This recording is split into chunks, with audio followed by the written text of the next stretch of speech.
நேற்று இரவு சித்தியவானில் உள்ள ஒரு துரித உணவு உணவகத்தின் மீது விளையாட்டு பயன்பாட்டு வாகனம் மோதியதில் 73 வயது பெண் ஒருவர் உயிரிழந்தார். ஸ்ரீ மஞ்சு மருத்துவமனையின் அவசர சிகிச்சை பிரிவில் சிகிச்சை பெற்று வந்த அப்பெண்மணி நேற்று இரவு 10:56 மணிக்கு இறந்து விட்டதாக மஞ்சோங் மாவட்ட காவல்துறை தலைவர் ஹஸ்புல்லா அப்துல் ரஹ்மான் தெரிவித்தார். மேலும் இந்த விபத்தில் 7 பேர் பாதிக்கப்பட்டதாக அவர் கூறினார். சித்தியவானில் உள்ள துரித உணவு உணவகத்திற்கு முன்னால் உள்ள போக்குவரத்து விளக்கு சந்திப்பை அடைந்த போது ஓட்டுநர் கட்டுப்பாட்டை இழந்து வலதுபுறம் திரும்பி உணவகத்தின் மீது மோதியதாக அவர் இன்று ஒரு அறிக்கையில் தெரிவித்தார்.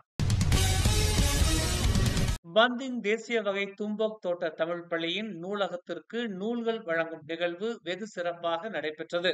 பந்திங் லயன்ஸ் கிளப் சார்பில் 200க்கும் மேற்பட்ட நூல்கள் வழங்கப்பட்டன. பந்திங் லயன்ஸ் கிளப் தலைவர் ராஜன் பழனியப்பன், அதன் ஆலோசகரும் முன்னாள் தலைவருமான டாக்டர் வேலா குழுவினரின் ஆதரவில் பயனுள்ள மொழி அறிவு சார்ந்த புத்தகங்கள் வழங்கப்பட்டன. வாசிக்கும் பழக்கம் நம் பிள்ளைகள் மத்தியில் குறைந்து கொண்டே வருகிறது. நூலகங்கள் எவ்வளவு அவசியம் என்பதை நம் பிள்ளைகள் மட்டுமல்ல, பெற்றோர்களும் உணர்ந்து கொண்டு தங்கள் பிள்ளைகளை வாசிக்க ஊக்குவிக்க வேண்டும் என்று ராஜன் பழனியப்பன் கூறினார். இன்று செல்போன் தான் உலகம் என்று ஆகிவிட்டது.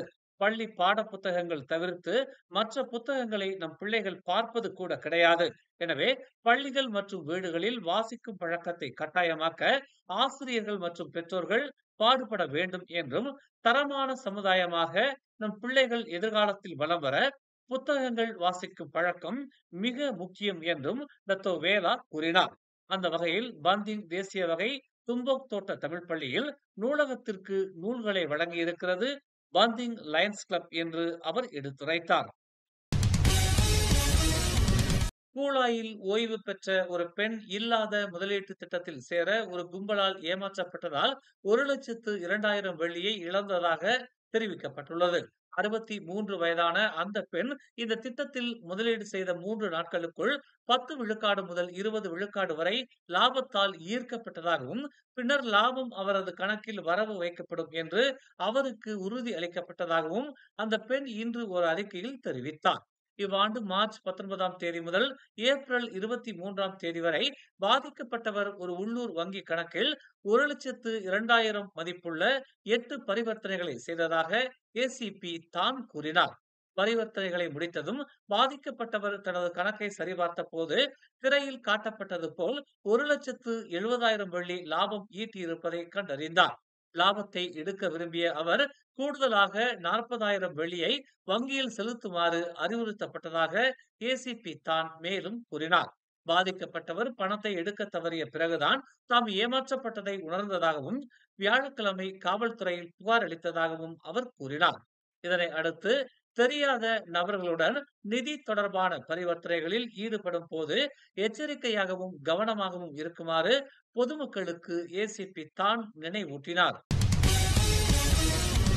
மலேசியாவின் தொழிலாளர் சந்தை மார்ச் மாதத்தில் நிலையாக இருந்த வேளையில் வேலை இல்லாதவர்களின் எண்ணிக்கை 5,29,600 குறைந்துள்ளது என்றும், வேலையின்மை விகிதாச்சாரம் 3.1 விழுக்காடு எனும் நிலையில் உள்ளதாகவும் மலேசிய புள்ளி விவரத்துறை தெரிவித்துள்ளது. உள்நாட்டு தேவையில் நிலைத்தன்மை மற்றும் மேம்பட்ட பொருளாதார நிலைமைகள் போன்றவை தொடர்ச்சியான வேலைவாய்ப்பு வளர்ச்சிக்கு துணை புரிந்ததாக தலைமை புள்ளி விவர நிபுணர் உசிர் மகடின் கூறினார். பிகேஆர் கட்சியின் உதவித் தலைவர் நூருல் இசா அன்வார் வரவிருக்கும் மத்திய தலைமை தேர்தலில் துணைத் தலைவர் பதவிக்கு தனது வேட்பு மனுவை சமர்ப்பித்துள்ளார். அவரது முயற்சிக்கு ஏராளமான உயர்மட்ட மற்றும் பிரிவு தலைவர்கள் தங்கள் ஆதரவை தெரிவித்துள்ளனர். ஆதரவாளர்களில் உதவித் தலைவர் அமருடின் ஷாரி, வனிதா பிகேஆர் தலைவர் ஃபத்லினா சீடேக், இளைஞர் பிரிவு தலைவர் அடாம் அட்லி மற்றும் பிரதமர் அன்வார் இப்ராஹிமின் மூத்த அரசியல் செயலாளர் ஷம்சுல் இஸ்கண்டார் அகின் ஆகியோர் அடங்குவர். பிகேஆர் தேர்தல் நேரத்தில் ரவிசி ரம்லி விடுமுறை எடுத்ததை தொடர்ந்து நூருல் இசாவுக்கு ஆதரவு அலை எழுந்தது. மேலும் ரவிசியின் பல முக்கிய நபர்கள் தோல்வியடைந்தனர். டிஜிட்டல் கல்வி கொள்கை அறிமுகப்படுத்தப்பட்டதை தொடர்ந்து பள்ளி பகுதிகளில், குறிப்பாக கிராமப்புறங்களில் இணைய அணுகல் குறைவாகவோ அல்லது இல்லாமலோ உள்ள பிரச்சனையை கல்வி அமைச்சு ஒப்புக்கொண்டுள்ளது. பள்ளிகள் குறிப்பாக கிராமப்புறங்களில் எதிர்கொள்ளும் சவால்களை கவனிக்காமல் விட முடியாது என்றும் அமைச்சுக்கு இது ஒரு முக்கியமான முன்னுரிமையாக தொடர்கிறது என்றும் கல்வி அமைச்சர் ஃபத்லினா சிடேக் தெரிவித்துள்ளார். இதை சமாளிக்க பாதிக்கப்பட்ட இடங்களுக்கு சென்று நிலைமையை நேரடியாக மதிப்பிடுவதை உள்ளடக்கிய நாடாளுமன்ற பின்தொடர்தல் திட்டத்தை அமைச்சு அறிமுகப்படுத்தி உள்ளதாக அவர் கூறினார்.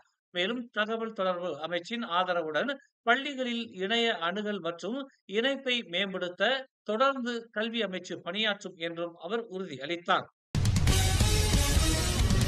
இந்தியா பாகிஸ்தான் மோதல் தொடர்ந்து வரும் நிலையில் வான் வழியாக மட்டுமே இதுவரை தாக்குதல் நடத்திய இந்தியா தற்போது கடல் வழியாக தாக்குதல் நடத்த திட்டமிட்டிருப்பதாகவும் இதற்காக கடற்படை முழுமையாக தயார் நிலையில் இருப்பதாகவும் தெரிவிக்கப்பட்டுள்ளது.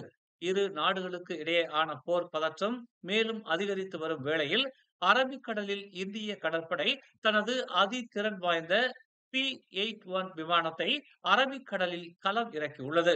P-81 விமானத்தின் மூலம் இந்தியா தன் கடல் எல்லைகளை முழுமையாக கண்காணிக்க முடியும் என்பது குறிப்பிடத்தக்கது.